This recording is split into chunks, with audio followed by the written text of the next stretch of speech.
What's going on, traders? Welcome back to day 15 of 25 days of trading. Please don't make these same mistakes that I have. During the summer, early fall of my trading, it was very sloppy, all over the place. And the one mistake I was also doing with that was not documenting any of it, right? I got very loose on my report cards. I'm very adamant on doing TradeZella, all of our Blackstreet Club members using it. So that way you can track your trades. For better or for worse, we need to go see what is going on, what's working, what's not. So not only were things not going great, but I'm not documenting it, so I don't know how to fix it, what particularly isn't going super well, right? So you'll find trades like this where it's just, why is he longing it at the bottom of a giant move lower? Yes, did I kind of time the pullback? Right, not really.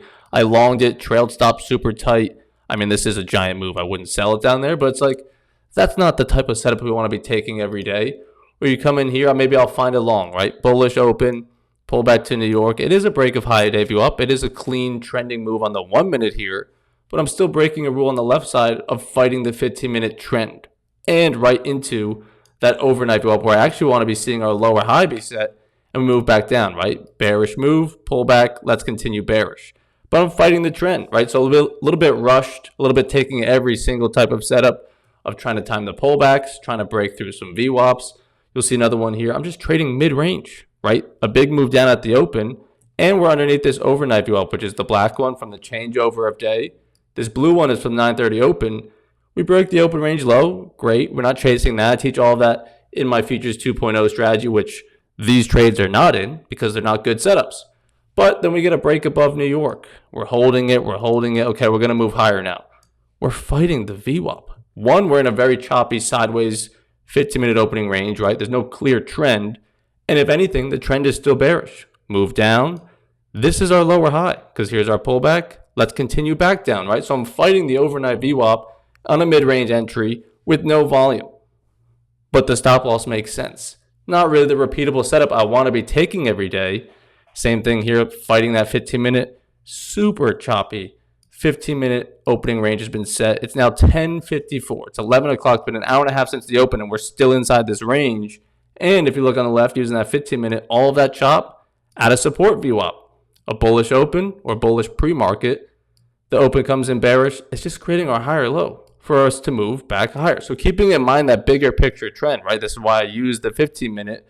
But not only am I ignoring all of this chop, I'm fighting right into a VWAP. Similar to how we just did on this one. I'm trying to long it right through a ceiling above me. I'm trying to short it right into a floor. It's not going to work. Stop loss makes sense, and we take the full loss. But also, these are the ones that are documented. But there's plenty of trades that probably aren't. Or they're just not very informative of where are the notes. Why did you take this? Why did you do that?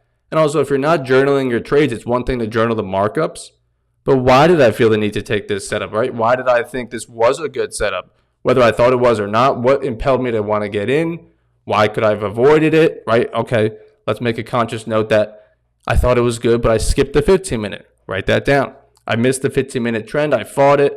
I traded mid-range. Write that down. I fought the overnight view up again. Okay, that seems to be the common theme. I need to really look at this overnight view up because it's what's costing me the most money right now, right? But when you're not documenting it, not reflecting on what you're doing and why, how are we going to put in a plan in place to change those things, right?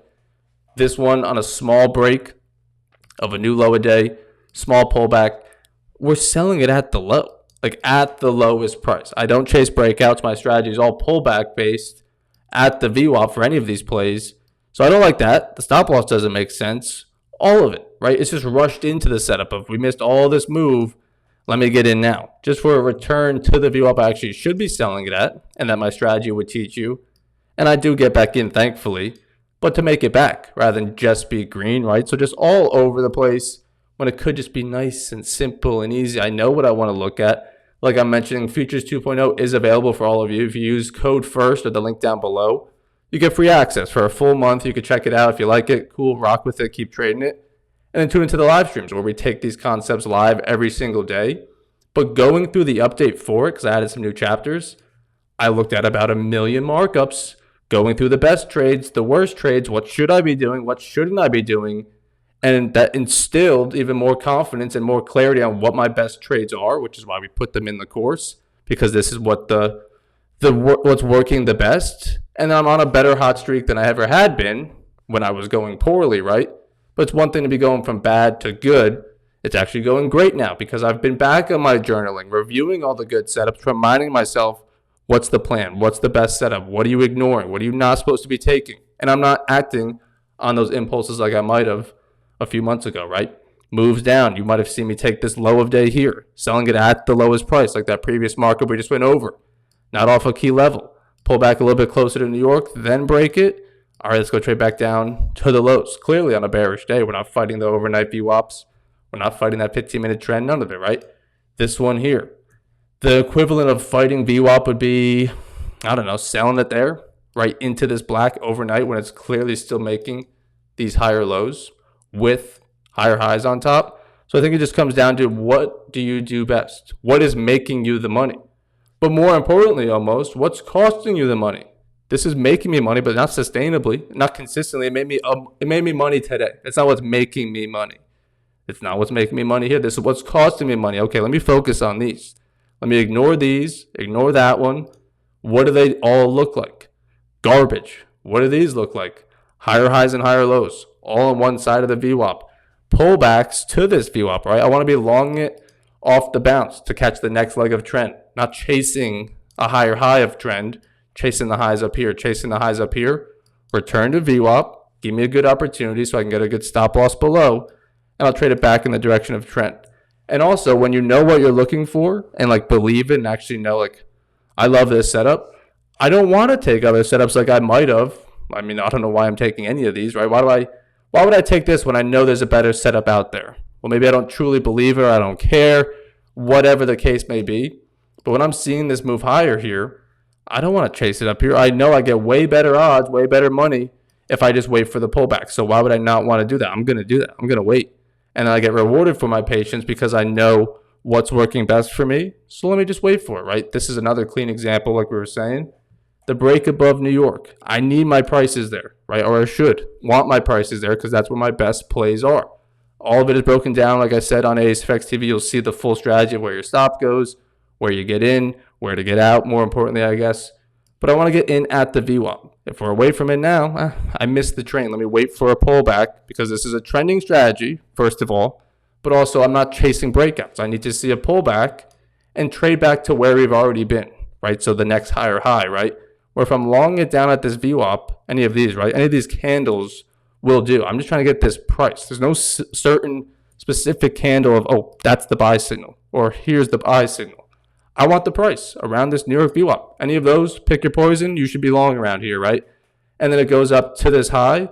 I'm looking to capture that part of the move, right? So that's why I also don't like chasing price so high to the high, kind of like this one, because if I want to get out at the highs, that's right here. That's a very small move.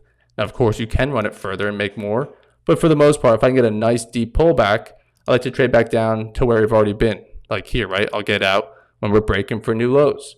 So that's why this one is even worse. If I'm selling it here with the low right there on a sideways day into a VWAP, makes no sense. Or this one, I should say more specifically, when it's chasing at the bottom. This one. What is this risk reward? Trying to capture that move where I could sell it here, get out at the low, and capture all of this, right? So it's all about trading back to where we've already been, but getting close to this VWAP with trend, knowing your rules, and just document it. Doesn't need to be so thought out that it's just like taking you hours and hours. Nice and simple. Put some markups in your report card and put some notes on what did I do well, what do I want to work on, and what was the best trade of the day. Was I in that best trade, right? You want to be ideally more times than not, but maybe you weren't. But it doesn't mean you're in a bad trade, but just that way you can keep on saying, okay, how did I miss this best setup? How do I get in it next time? Everything comes down to reflection, and I truly believe that. I'm seeing it in my own performance right now. So if you guys need a TradeZella discount, there is one down below. If you want to sign up for the yearly or the monthly, I would definitely suggest it. But I appreciate you guys. Hope I'll see you guys on stream. Take advantage of their first month free. I'll see you guys on there tomorrow morning.